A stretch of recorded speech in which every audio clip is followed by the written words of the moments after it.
All right, pups, let's go. Bother somebody else. Can't have any barking in the background. No. Hello, my friends. Thank you for joining us for the PEBCAK Podcast, a weekly information security show featuring some all-around good people. It is week 31 of 2022. I'm Chris Louie, and happy August! I can't believe we've already started a new fiscal year, which will be my 7th here at Zscaler. With me, I have Brian Deach, who just celebrated his birthday. Happy birthday, Brian. Thank you. And is just getting over that Montezuma's revenge from his trip to Mexico. Yeah, I'm pretty sure I've had Montezuma's revenge for like 20 years, so I don't think I'm ever getting over it. Drink that Pepto. He had that Pepto on hand. Maybe, no, more like Metamucil, but I refuse to drink it. All right. And we have Glenn Medina. I hope you didn't hurt your back remodeling that kitchen. Oh, Chris. Happy to be back for this podcast. It's been fun, as my side hustle has been working my father-in-law's kitchen remodel. So think of a house, our kitchen, tearing it back down, all the way down to the studs, and then building it all back up. I'm on the last stretch here, putting the cabinets back up, so it's been quite some fun. Are those new cabinets or the old ones?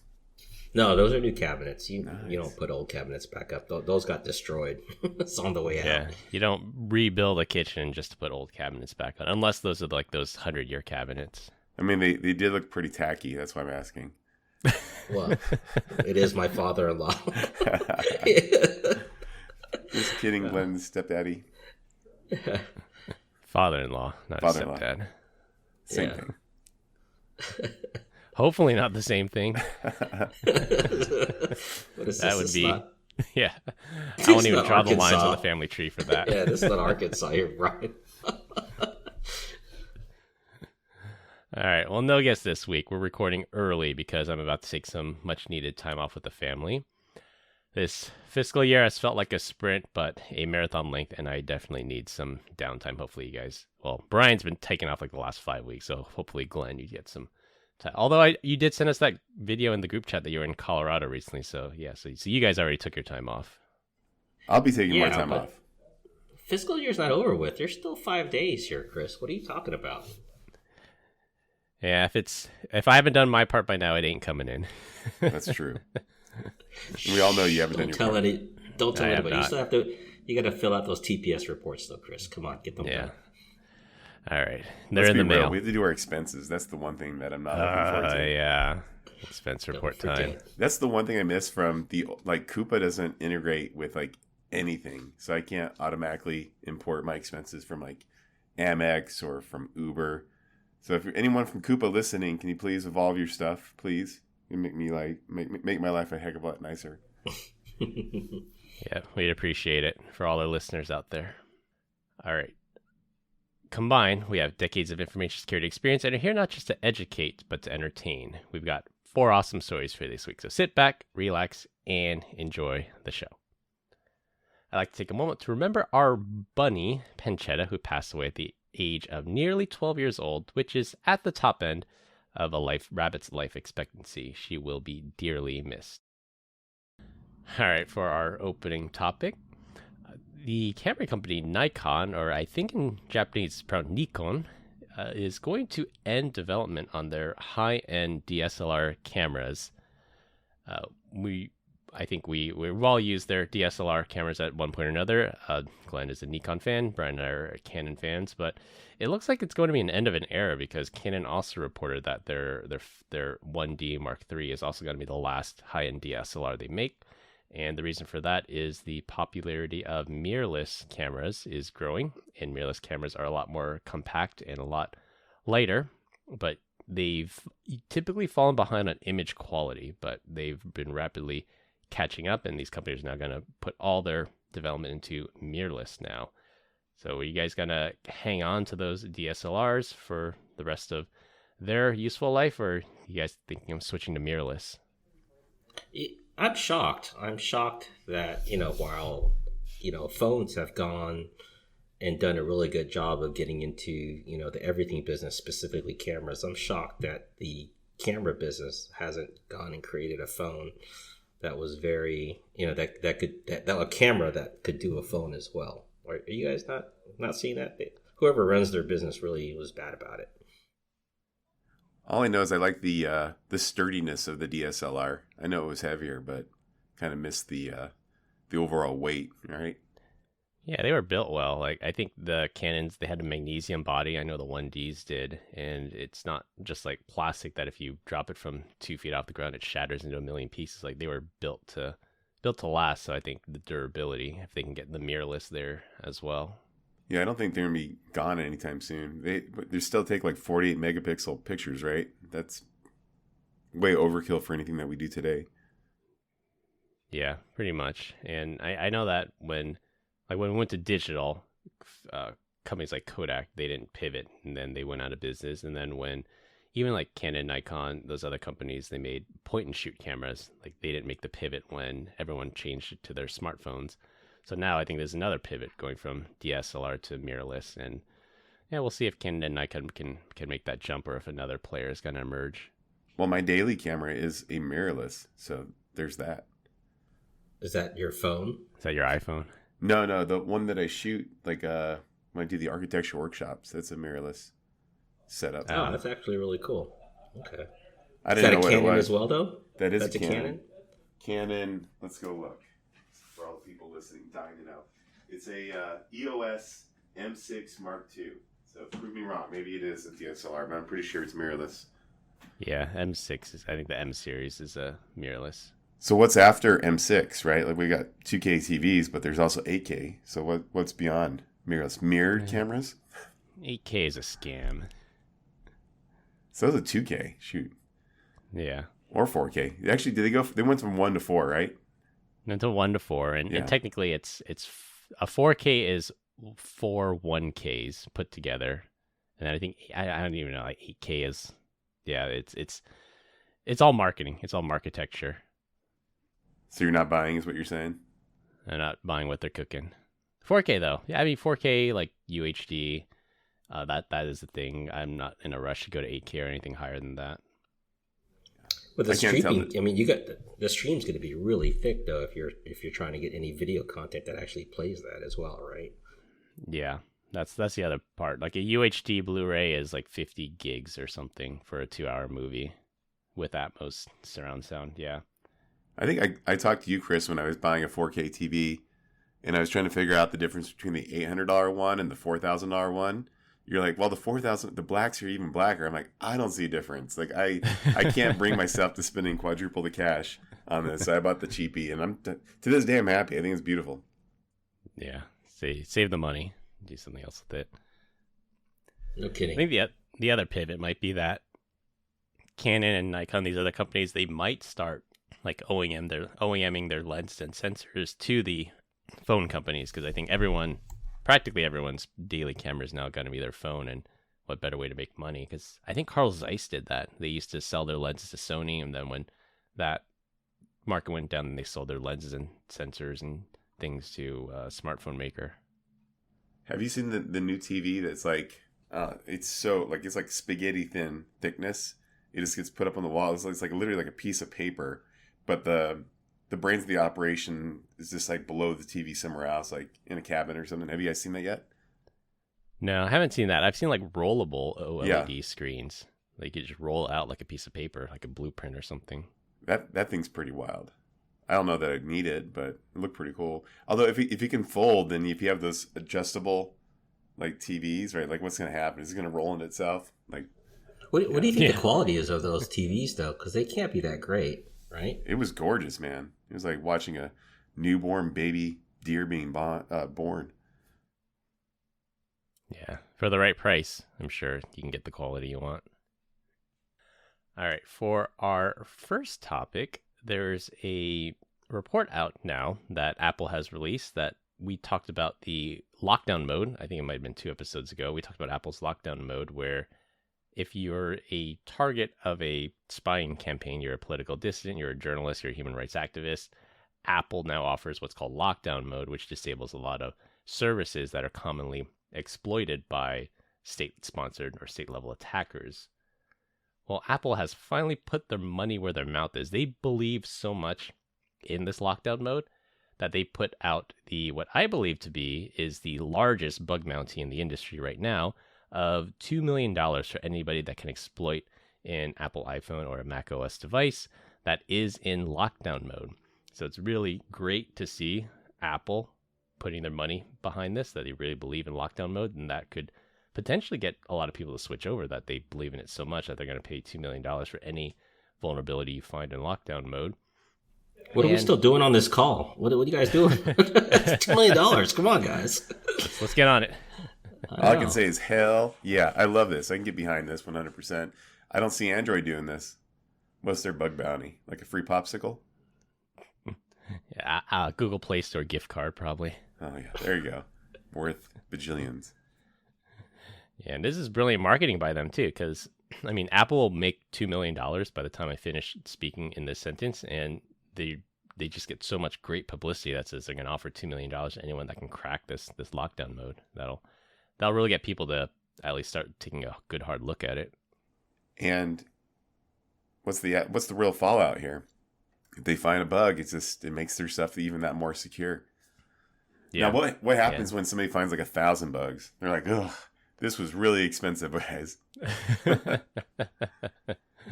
I doubt it, though. Maybe. You think that's per bug, or is that just for the list that you turn in? No, that's per vulnerability. I'm thinking 3. Somebody will find the total in the next 6 months, maybe 3. Depending also when the release is. Yeah. When it's available. Because lockdown mode takes away all the really common vulnerabilities like unsolicited iMessages or FaceTime calls or weird attachments through iMessage.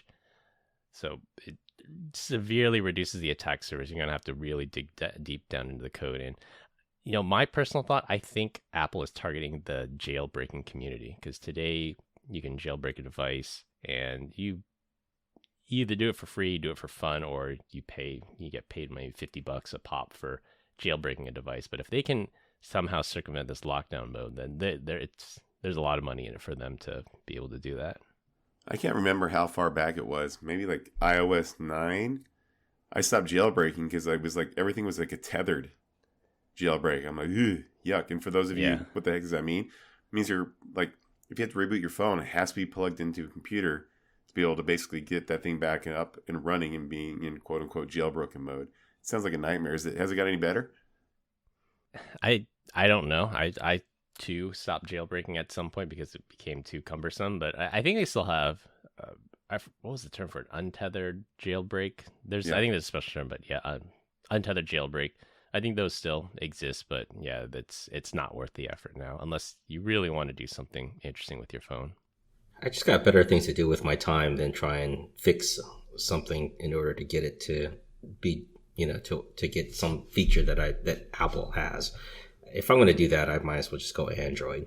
So yeah, just carry an Android phone with you. So, I mean, what were you doing that you were jailbreaking? What was your top reason? I can't even think of 3. What was your big one? Picture in picture. Do you remember that? Play a video and then do a picture in picture.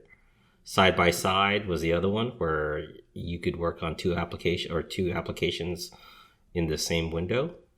I don't know what the third one would be. Oh wow! It was side-loading apps that if I wanted to test an app without having to actually buy it, or if somebody developed an app. We get you, Chris. I wanted to test out before buying it, then side-loading was a good use case for that. I'll give you that. Tethering was another big one. That goes all the way back to like iOS 3, I think. I remember that. Yeah. Right. Yeah. Now it's built in. Like, so a lot of things that Glenn mentioned, those are built in now. Tethering's built in now. I think they've opened it up a bit. Series 1 too, wasn't it? Wasn't that like a jailbreak there for a while? Yeah. That and customizing your homepage with widgets. Yeah. Yeah, that, and even changing the lock screen. I'm like, on my iPhone 2G, like I had to jailbreak it just to get rid of that stupid planet Earth picture on the lock screen. I think you had to jailbreak it for that. Dang, look at this. iPhone user since day one. Yeah. You guys have never switched? You guys have never got Android? You guys have never switched to Android in any time in the whole last 20 years? Is it 20 years? 15 years? I was on Android for a long time. Well, not Android. I was on Verizon before they supported GSM, and so I had that CDMA network. And so I had an Android. I can't remember what Samsung device I was rocking there for a while, but the minute I was able to switch over to AT&T and keep my number and all the good stuff, I was gone. Never even looked back. Yeah, same. I was on the Sprint network, and Sprint didn't support the iPhone for the longest time, so I had an Android phone for, I think I had 2 generations of the Android phone, and then as soon as they started supporting it with the 4S, I believe, then that's when I made the switch. I think when I had to buy a phone, there was no trade-in, and paid for it, and I came close to bricking my phone. That's when I stopped trying to jailbreak it, because it's like, I can't afford to go buy a phone, especially if they're not giving them away anymore. Yeah, and to their credit, like, Android was super open. Like, I appreciated their open ecosystem. Like, if I had an MP3 on my computer and I wanted to listen to it on my phone, I just plugged it in, did a drag and drop, boom, done. Like, for the iPhone equivalent, you had to open up iTunes, copy the file, import it to iTunes, sync your phone. It was really convoluted. And, to their credit, Apple is very secure because it's not open, and Android is not secure because it's so open. So there's always that trade-off. I do miss how open Android was, but I understand the security trade-off in that. Well, that and the fact that you can add a memory card in order to increase the amount of space it can hold. Yeah. Change your battery. That's purely profit for Apple. They charge you $100 for $10 worth of flash memory. Pay that Apple tax. Pretty nuts. All right, for our second topic, it's a cryptocurrency topic, but not in the sense that we typically talk about cryptocurrency scams. But I thought this story was really interesting because this is the first time somebody has been charged with insider trading on a cryptocurrency level. So typically, when we think about insider trading, we think of a person within a company or maybe a congressperson that buys and sells stock based on non-public information. Calling out the Congress people. I love it. So let's say, for example, there's a bill that's about to be passed in the U.S. House that says we're going to give $52 billion in chip subsidies to the chip makers, and the husband of a congressperson buys several $1 million worth of this stock, knowing that's going to go up, and the public didn't know about this. That's considered insider trading. Maybe legal or maybe not legal for Congress people to do that. That's for the courts to decide. But basically, you're making this trade, and you're going to make a lot of money or save a lot of money in losses based on this non-public information. The twist here is that a person at Coinbase, so Coinbase is a very popular cryptocurrency exchange, a person at Coinbase knew ahead of time which cryptocurrencies would be added to the platform. So when I signed up for Coinbase, you could only buy and sell Bitcoin, and that was it. And then they added Ethereum, and then they added Litecoin, and then they added Ripple. And every time they added a new currency, the price of that currency shot up because now people in the US had easy access to buy this cryptocurrency. It used to be a very convoluted process on how to buy the cryptocurrency, but without a doubt, without exception, as soon as the cryptocurrency was added to Coinbase, the price of that cryptocurrency skyrocketed. So a product manager at Coinbase knew which cryptocurrencies would be added because he's a product manager. He had inside information.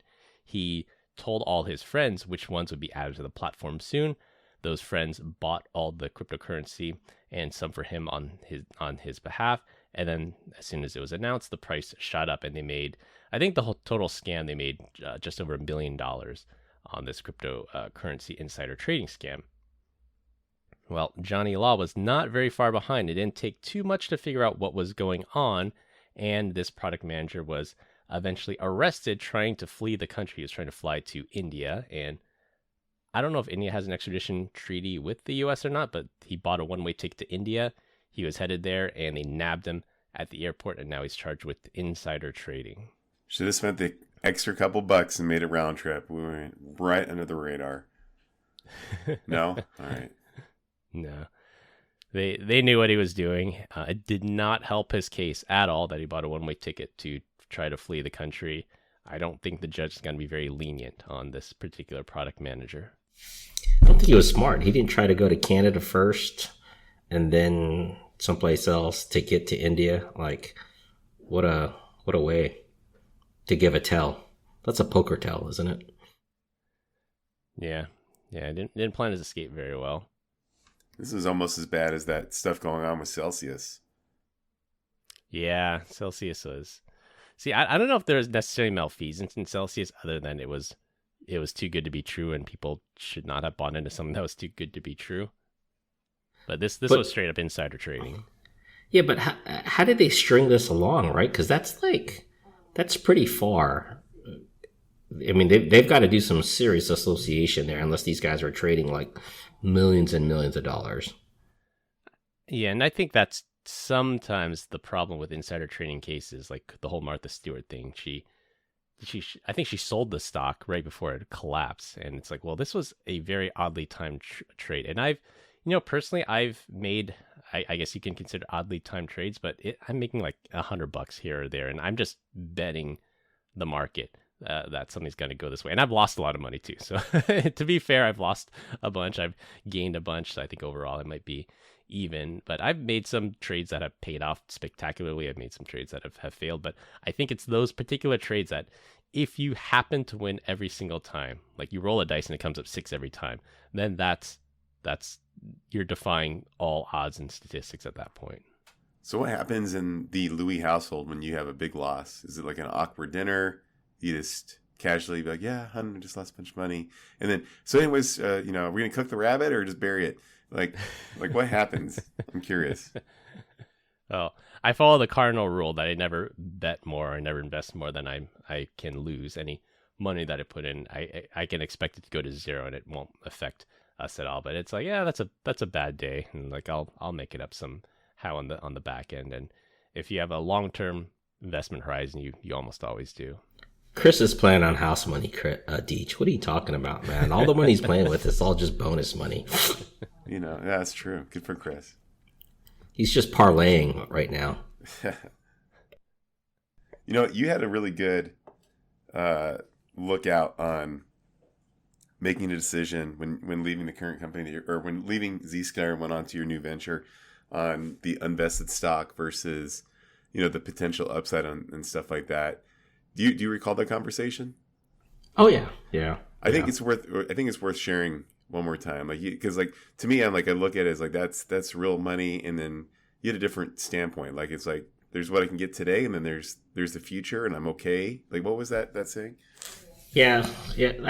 So I'll expose a little here. And these are all just theoretical numbers, right? So let's say I had, $100 of stock that was left, that was unvested in my previous company. Let's say Symantec, and Zscaler. I was going to go over to Zscaler and I was looking for them to give me stock options.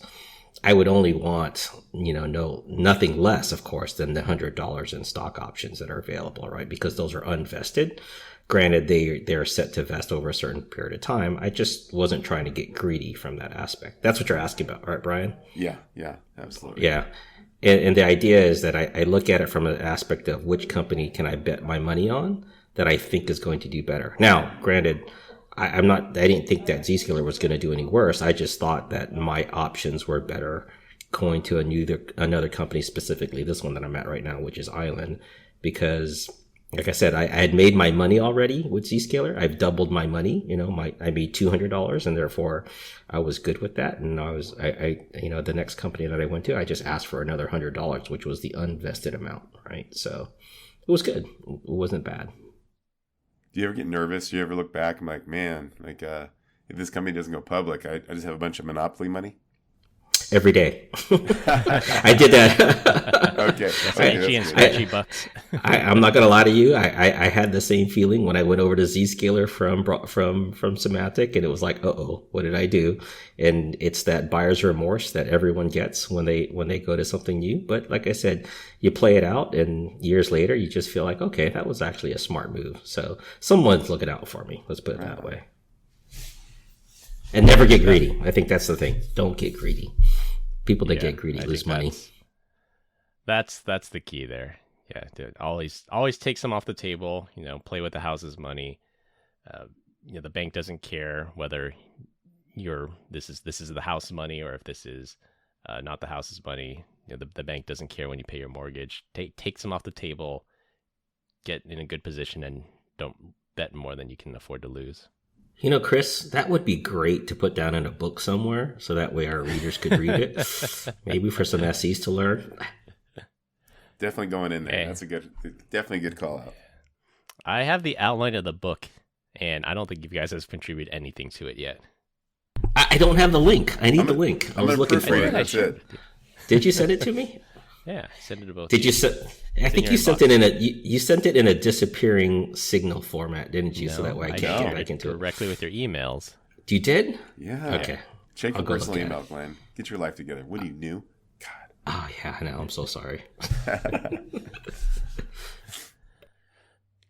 All right, for our third topic, Atlassian, the makers of Jira and Confluence, the popular open source applications, they are having a pretty bad day that a hard-coded password that was built into Confluence was leaked onto the internet, and Atlassian had to scramble to put out a patch to disable the account or change the password, do something. But anybody who is a Confluence admin, pause right now, make sure you have updated to the latest version, and run, don't walk, because this is a really bad vulnerability, and definitely patch it now if you haven't already.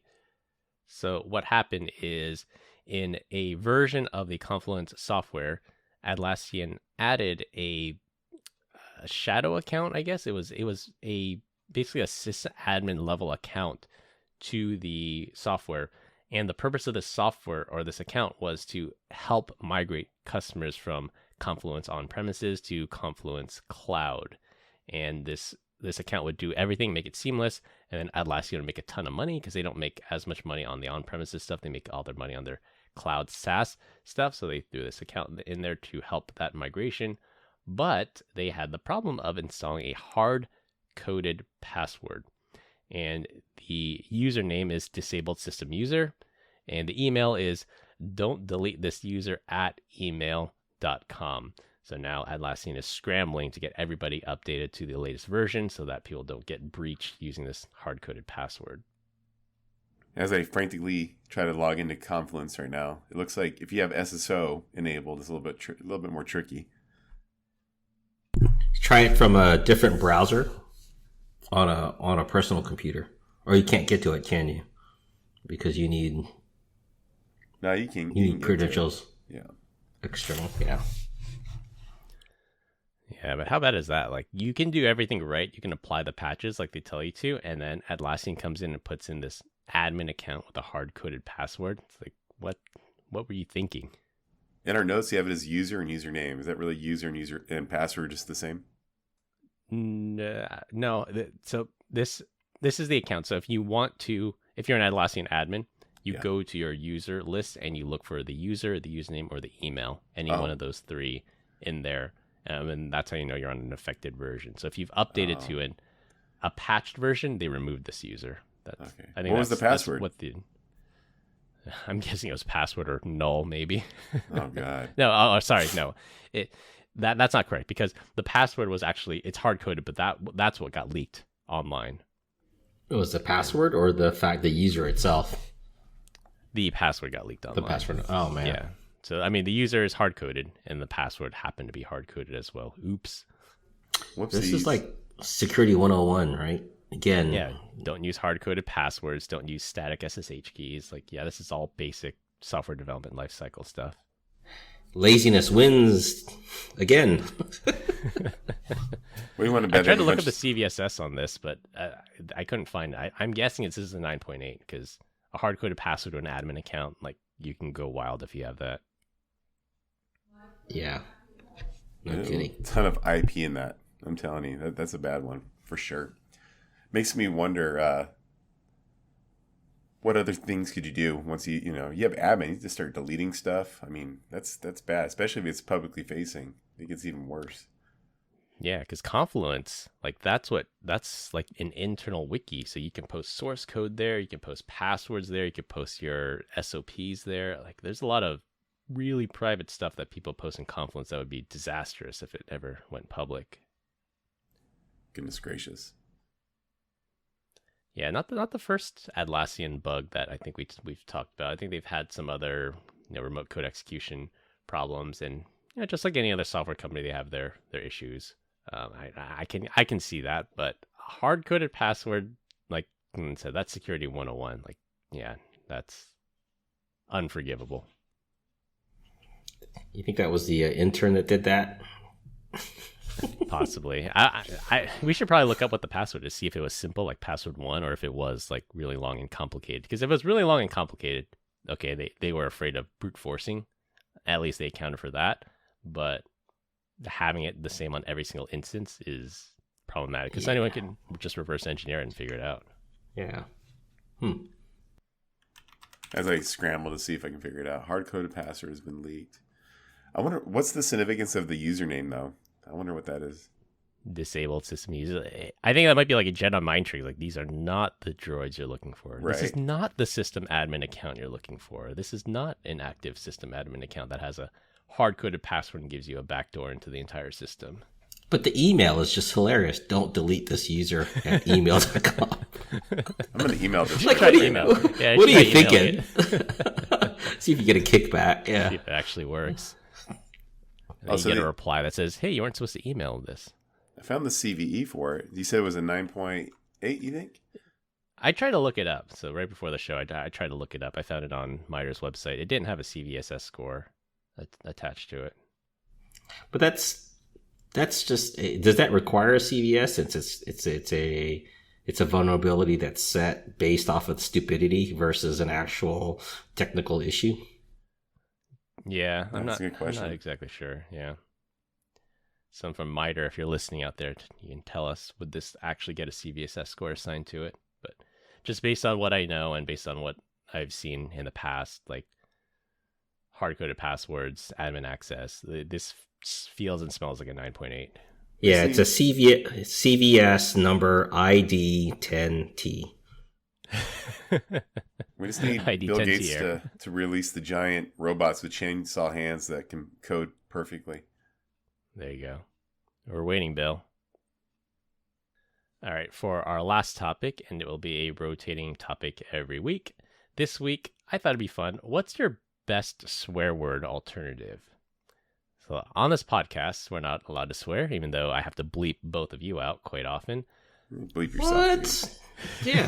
Yeah, go bleep yourself. Yeah. Man, shut up, Chris. What the beat, Chris? I can self-edit all the damn time. Yeah, I have no problem dropping my swear words like a good old bucket. You know what I'm saying? And we've all had to raise kids, and I'm sure we've all had to tone that back so the kids don't pick up on our bad habits. What's your favorite swear word alternative? You guys got to go. I have to think about this. I just swear. So I use ahead, bananas. Chris. Like, I walked into that server room and there was Bananas? just bananas in there. Like, if it was like a huge mess, like it was just bananas in there. Like, people get what I'm trying to say, especially when I say it like that. Even though it doesn't make any sense of why I would substitute the word bananas for a swear word, but I think people get what I mean. Seriously? Bananas? Yeah. That's the best you got? Okay. I don't say it on the podcast because this is a professional podcast, but Gotcha. in person, I was like, oh yeah, it was just bananas in there. Yeah. Yeah, so I lived in Texas for quite a bit, right? So had a guy that I met at work, and I took this from him. It's he would say, son of a biscuit. Yeah, I've heard that one. Yeah, son of a biscuit, shut the front door. I've heard that one. Yeah. So, I guess my go-to instead of saying Jesus Christ would be cheese and rice, because then cheese and rice. Yeah, it sounds close enough. It makes my wife like cringe. She's like, "You're not supposed to say that." I'm like, "You're not my real mom." Well, Brian is a walking bleeping something. So he's always bleeping. You guys are always casting these aspersions my way. None of it's true. Liar. Just another red-blooded like American. Cheese and crackers. Someone says cheese and crackers. I've heard that one before. I use ish, like ISH, like don't talk ish at me. Yeah. Do you type WTF or WTH to be politically correct? No, I do. I type WTF. Yeah, I use why the acronym. face? I get that Yeah, one. why the face? Yeah, why the face? Wasn't that on Modern Family when he's trying to be Yeah. hip? Yeah, That was Phil. amazing. Phil. I know. It's like, I speak lingo. WTF? Why the face? I'm hip with the kids. Yeah, that was a show that went downhill. Like I think we watched the first few seasons, then it went downhill pretty quick. Modern Family? Yeah. Mm. Yeah, it was good. Yeah, I'm the same with you. I think after season 3, I was like, checked out. Next. Yeah. Like there's only so many stereotypes you can have. It's like the all around American family with the dumb dad, and then there was the grandfather with the young hot wife, and then the gay couple. It's like there's only so many times you can play the stereotype card for any one of those situations before it just ceases to be funny. Or the fact that the jokes just are the same baseline and they just repeat themselves over and over, right? So Yeah, pretty much. So speaking of that, have you guys ever watched I think there's some YouTube videos where they'll play clips of famous shows, but they remove the laugh track. So I think like there's one for Friends, there's one for Big Bang Theory, and I think one for Seinfeld as well. And when you actually listen to it without the laugh track, it's like, okay, yeah, I guess that wasn't that funny. Or there's some that are actually like truly cringeworthy when you remove the laugh track. I've heard it with the crickets played over it as well, because they have that gap for the laugh track. So this is like, yeah. Yeah. Well, the good one is try to watch the unedited version of Blazing Saddles now. Brokeback Mountain. What'd you say? Blazing Saddles. You never watched Blazing Saddles? Never. Oh my gosh. Yeah, there's some pretty racist stuff in that, I know. Yeah. I mean, I think it was it's one of those things that was okay for the time. Even like a show like The Boondocks that came out maybe 10 years ago, and it's a black writer, and there are the voice actors are all black, but if you actually look at the stuff that they said, you like using the N-word and stuff, it's like yeah, that would not fly today at all. So when you think as far back as like Blazing Saddles, and even when I was watching the original Ghostbusters, like there's a lot of like really creepy Me Too stuff in the original Ghostbusters. Like I don't think that would fly today. I was watching Austin Powers on the plane the other day, and it took me a while, but then eventually I figured out, wait, they're subbing a lot of the words that were on this movie into different things. Oh, you watched the actual airline version of it? Yeah, I did. It was still hilarious, but it was one particular thing where it came up. I'm like, nah, I could remember it was something different. And then later on, they pointed towards something that I was like, all right, it was referring towards the lower, not the upper there. Yeah. Goldmember. That's probably the movie you were watching. No, it was the first one, but Goldmember was the good. First All of them were great. Yeah. Get in my belly. Fat bastard. Yeah, he was a good one. Fat bastard. Yeah. Yeah, that was a good one. I'm not gonna lie to you. It took me about the first 10 minutes after the series of characters started to show up in the movie, and I'm like, is that all Mike Myers? Is that really him? I'm like, oh my gosh, it really is. So, like I said, it took me a little bit to figure out that it was Mike Myers playing the same character over and over again.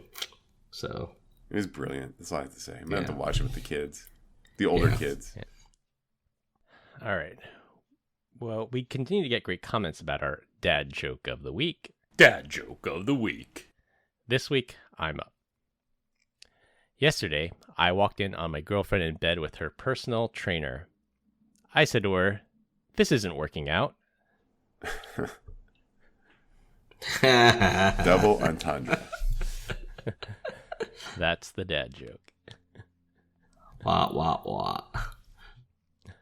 All right, well, before we wrap things up, we have an awesome announcement that our content after we finish episode 70 has now reached 2 days worth of content. So if you were to listen to every single episode of the PEBCAK podcast back to back, it would take you 48 hours or now 2 days to finish all the content. So that's just another awesome milestone that we have for our podcast here. And we thank you, the listeners, for making that possible.